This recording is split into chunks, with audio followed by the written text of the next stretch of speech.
We just go at it. I'm here. Let the real start. Just try to with each other constantly. I'm sick and tired of arguing. The result was a melodically driven powder keg of emotions that redefined heavy metal. It was the album that just spread like a disease. It rocks from beginning to end. Metallica's Black Album is an ultimate album. This was a record that was making us Metallica forever.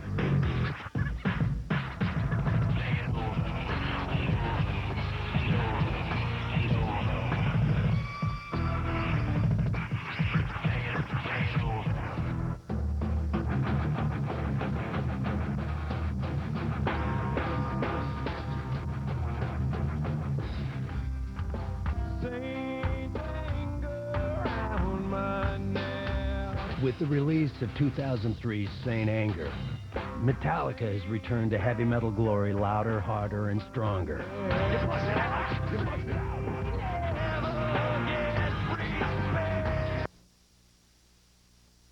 That we're finding out why we did the things we did, why we were so angry and so pissed off, why we didn't have a lot of trust in a lot of people or even each other, you know. Now, after diving headfirst into childhood issues and therapy and all of that, seeing that, man, that was a lot of stuff just screaming to get out. All these emotions just out of control.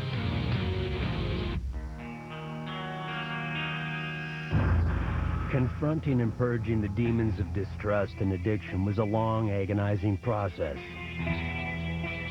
A process that began more than a decade ago with the recording of their seminal metal masterpiece, the Black Album.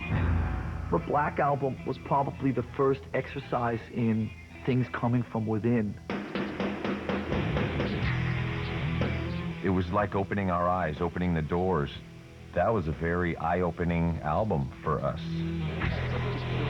For the first time, the band stopped raging at the world and looked inward to start grappling with emotions of grief, fear, and regret. It was a lot more difficult, though, to turn the eyes inside and to start addressing issues.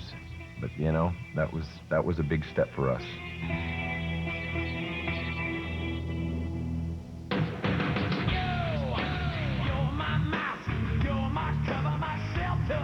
It was singing about the things that we really didn't know how to deal with. Demons that were plaguing us, you know, at the time. I'm your dream, make you real. I'm your riot when you must steal. I'm your pain when you can't feel. That's what's The Black Album, there's so much crying out for help by James in every way. And it took him 10 years to finally get the help that he needed. All the hate, all the loneliness, all the isolation, it's all there.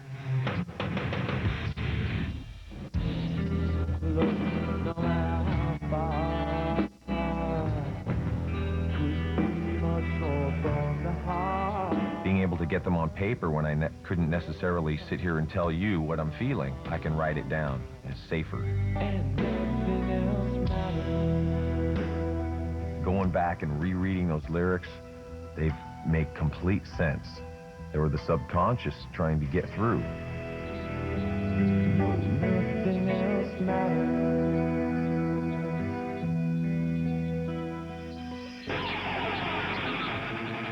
Metallica was a band forged out of alienation. Four social outcasts who came together to vent as much aggression on the world as possible.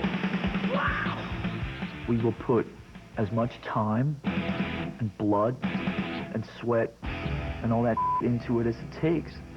And it doesn't matter who it destroys. After solidifying their lineup in 1983, James Hetfield, Lars Ulrich, Kirk Hammett, and Cliff Burton earned a reputation for playing down and dirty, loud and fast.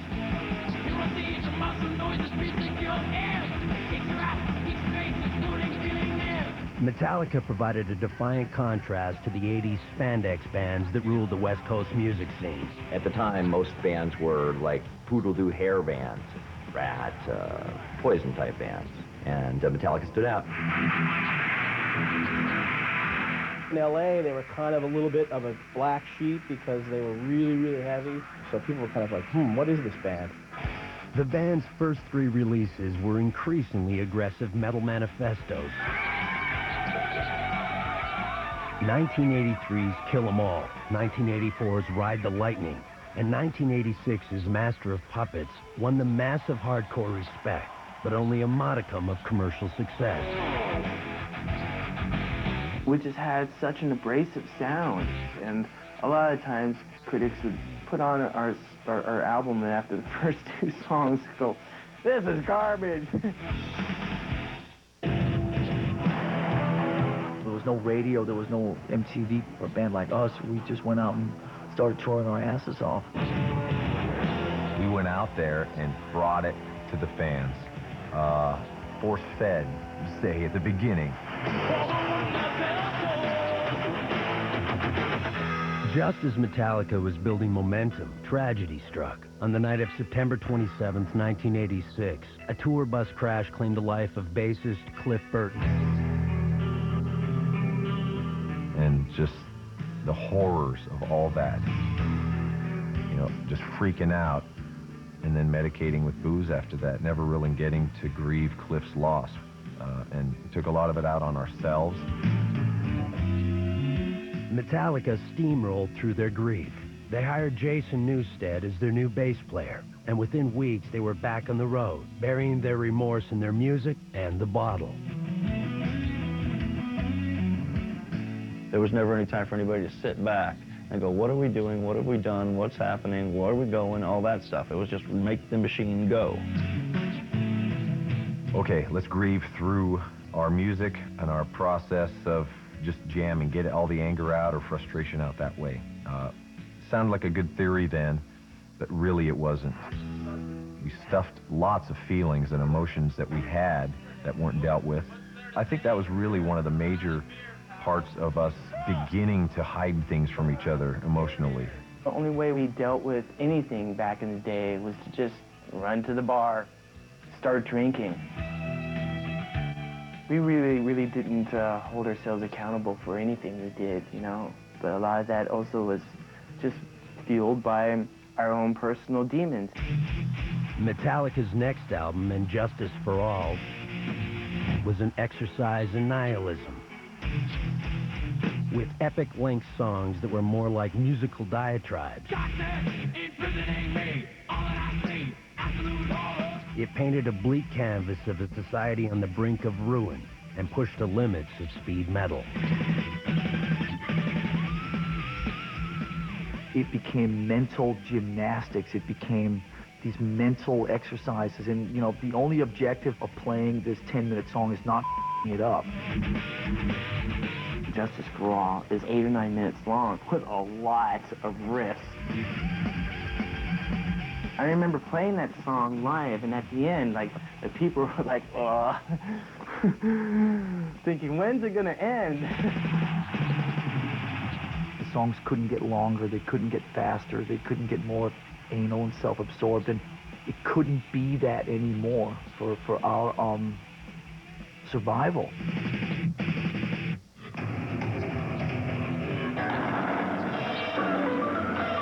In the summer of '90, Metallica started piecing together the songs that would become the Black Album.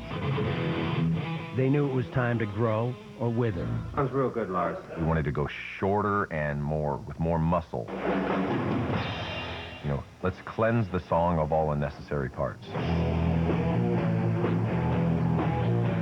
I think one of the first riffs we dealt with was Enter Sandman.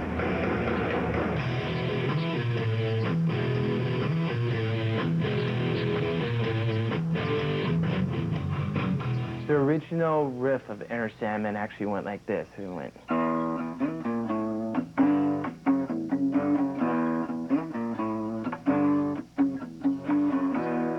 He played like a front and a back, a front and a back, a front and a back, and I suggested playing 3 fronts and 1 back. It actually turned out sounding like this.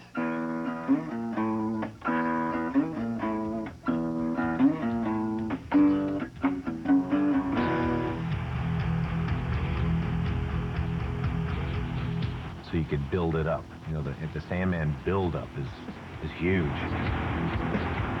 Finally getting into where everyone's together. Yeah, go. Enter Sandman was a stripped-down, catchy rock song with a monstrous hook.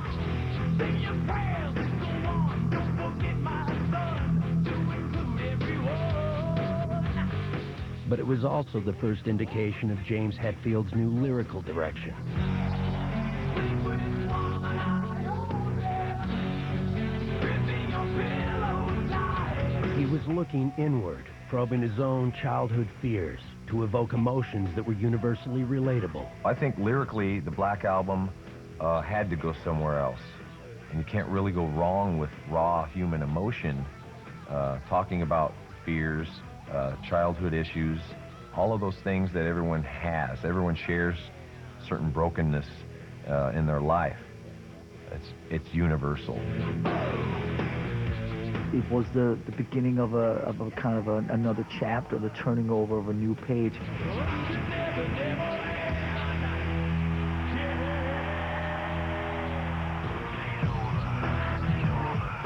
Next, an outsider invades Metallica's inner sanctum. We'll go from the top. I mean, who is this guy? You know, we don't know this guy. He's from Canada. What is the problem? They were the most intense people I've ever worked with. Told you to not around. When Ultimate Albums continues.